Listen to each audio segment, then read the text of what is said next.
Hey everyone, welcome to this episode. This will be the last one in the miniseries I want to do for Studio Ghibli. In the previous episode it was Spirited Away, and before that was Kiki's Delivery Service. And I thought I have to do Mononoke for this one. I saw there was some suggestions in the comment section below, and I thought it'd be fun to go back to that movie because this one I also really like, and it's slightly on the mature end.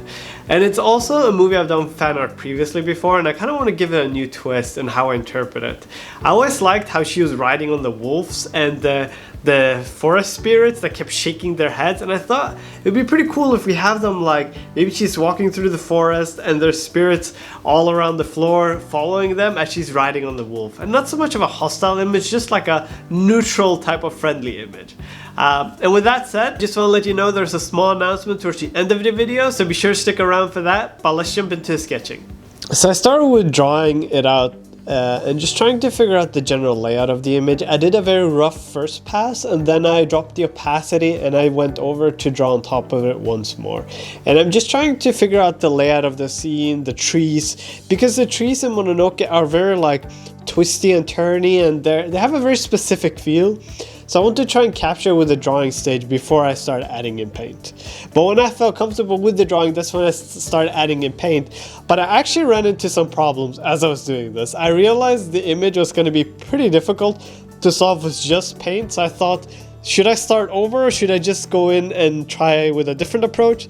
So I decided to just add in the shadow area of where the shadows I would imagine being in the scene. And then I tried something I've never done before. I simply took this and I merged it on top of my original drawing. So it kind of became a pretty messy start. It probably would have been easier to actually just start over at this point. But I thought it'd be fun to show like what happens when you sometimes run into a problem or you don't know what to do, how to approach it from there. So I tried to just mix it all in, because the value of that shadow pass is I started getting a bit more contrast. I could have gotten it manually just building it up, but it was a pretty complicated scene and I need to get the information in early to be able to move forward with the image. And also at this stage, it's really important for me to establish the surrounding of where Mononoke is and the spirits, because it takes place pretty deep in the forest. And since we're also pretty close to the image, in the sense where the camera is taking place in the image, we're going to see a lot of texture and detail because it's not so big of a scale, it's more confined. So it takes a lot more time to try and establish the feel of the shapes of everything. Because we're so close, we can't suggest as much, because if this image was bigger in scale, we could suggest a lot more detail. So since we're closer, it makes it a lot more harder to add in all the information. And as I'm painting in the background and all the textures and detail, I'm still keeping in mind that the wolf is white. I ended up changing the drawing of the wolf as well, because I felt like it was getting a bit flat with the previous one. But the wolf is going to be white and the spirits are going to be pretty bright in value. So I'm trying to keep everything in the background fairly dark value wise. I'm just keeping the brighter areas at the very top. So when we do add in the value and the color on the wolf and Mononoke, it's important that they stand out against the background. And since we're planning ahead of time to make sure that the value range is matching it by having a darker background and keeping the wolf brighter, it's going to work pretty well to make him pop out. Because otherwise it might be too hard to spot the characters, and they are the focal point of the image. It's important that we can almost tell straight away where they're located in the image and kind of what's going on with it. And we're getting closer to the point where I feel more comfortable painting in the wolves. I just want to get a bit more information in the background to try and establish a surrounding that I can make sure when I paint in the wolf and the characters that they fit in. And it's because my background is as a background painter, it just makes it easier for me to work that way. I added in a simple block in for a flat layer for the wolf and Mononoke, just to kind of get them into the image, see how they feel, see how the scale feel. I still wasn't comfortable painting them. I tried beating around the bush by drawing maybe some branches behind them to see how it looks, if I was going to work, but I ended up feeling it was getting a bit too distracting with the detail. And I realized I had to really focus on the wolf and the Mononoke to make them pop, because at this point, if I work in too much more on the background, it's going to be really hard to pull away attention from it because it's getting a bit too noisy for my preference. reference. And trying this branch really didn't work, so I ended up just getting rid of it because it was competing around her focal and her head area, and I want to keep that pretty clean.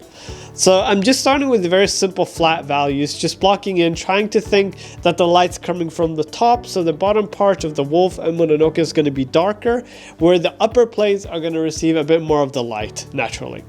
And we're keeping it pretty muted as well, because the forest, there's no clear sunlight, there's not a light seeping through, so I don't want to go too harsh with the highlights or the dark.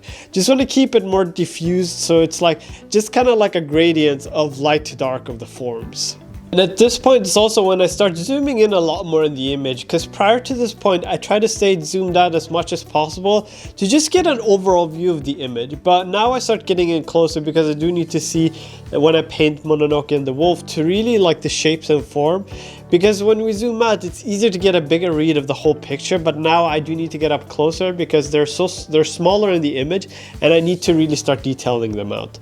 And I thought also for the spirits, I already painted them before, so I just grabbed them from my previous fan art, and I just took them into the image. I started merging them and moving them all around the image. And simply because I painted them before, I thought it would just save a bit of time to try and reuse them, edit them a bit, to try and match them into the scene as well.